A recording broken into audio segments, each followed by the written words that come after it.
And now, a thought from man. Today's subject, be cool, Scooby-Doo.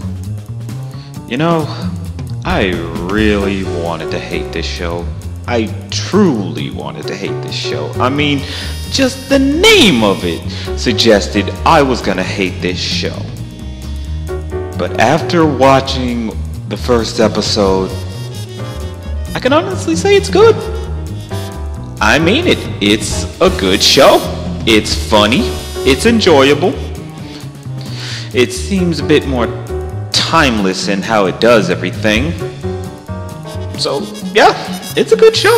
Look, I think that's pretty obvious.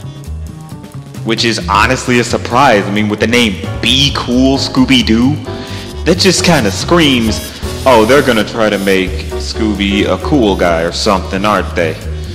But no, it's just a bad title, I'll be honest. But the show is actually pretty funny. It's kind of funnier than, you know, the actual movies that keep coming out. And to be honest, that was what deterred me from this series. Because so many adaptations and iterations kept coming out, I just kept saying, maybe it's time to put the dog to sleep. But it holds up. It actually holds up. It is kind of odd that they redesigned the characters. And when I first saw them, I thought, this doesn't look very good. But the designs actually grow on you. It works for what they're trying to pull off with this show.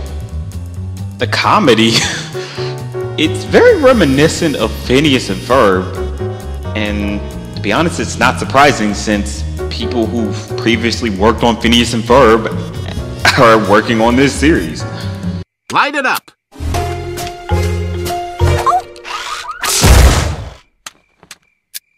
Let's move.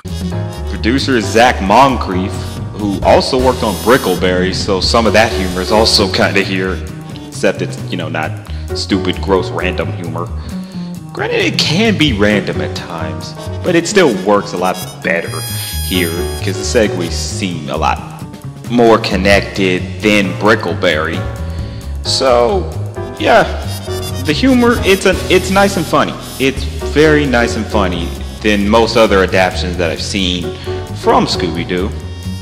One thing that could kill this series is if you have random guest appearances of celebrities that no one cares about or just don't make sense to pair up. I mean, for God's sake, we already had Scooby-Doo meets Kiss, of all people. Like, I don't know why they did that, but that's what they wanted to do. The personalities seem a little different, mainly for, I guess, Velma and Daphne. Velma's still the smart one out of everyone, but she seems a bit more nervous around her friends. Dean Longfellow? Yes? Who are you? I'm Velma Dinkley. I have an interview scheduled with you, but if you're too busy and mean... And that's fine. There's nothing wrong with that. To be honest, it kind of reminds me of Velma from the Pup Named Scooby-Doo series. That's cool. I mean, that was a good series, so it's fine.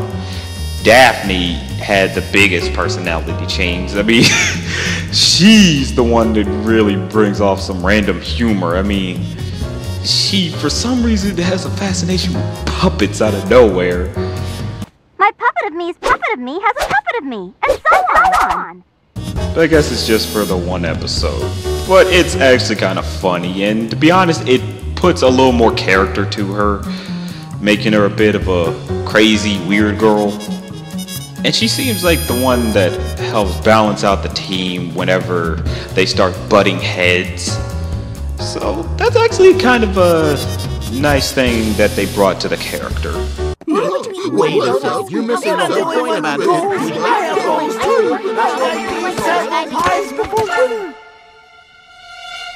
Well, I'm Velma. I trust books more than I trust my friends. Look, I'm Fred. I put my friends in danger for clues. I'm Shaggy. Wah. I'm hungry. Wah. I'm scared. Wah. I'm 2 years old. Wah. I'm handing out puppets. I'm Scooby-Doo. I'm sweet and loyal and the best friend in the world. What? I'm the best friend in the world. I'm the best friend. I'm the best friend. Yeah, you are the best friend. No, you're the best friend. No, clearly you're the best friend. You're all wrong. We're all best friends. Fred is still the leader type, not much different to him. Shaggy and Scooby are the same scaredy cats as always, but this time around, if they really don't want to do something, they will try their best to explain why they shouldn't do it or why they don't want to do it. And it's funny how they explain it. Shaggy, Scooby, check out that tower. You want us to go into that tower? Yes? Whoa. Like, let's be totally clear about this. You, Fred, want us, Shaggy and Scooby, to go in here, the spooky home of him, the evil ghost that wants to hurt us? Well, I would probably word it differently, but... So, like, what you're saying is the biggest cowards here, no offense, Scoob, Keep it real. should walk right into this tower where this ghost is waiting to do this to us? Why? Why, Fred? Why? You could have gone and come back by now. We hired these actors to stage a reenactment. I think we're done here. We still getting paid? It sort of reminds you of Phineas and Ferb and how they go about explaining different things. It works. It's actually nice and funny. This show is definitely different from the Mystery Incorporated version because it's not as serious. There's no big storyline following this, but it still works on its own. It holds up on its own.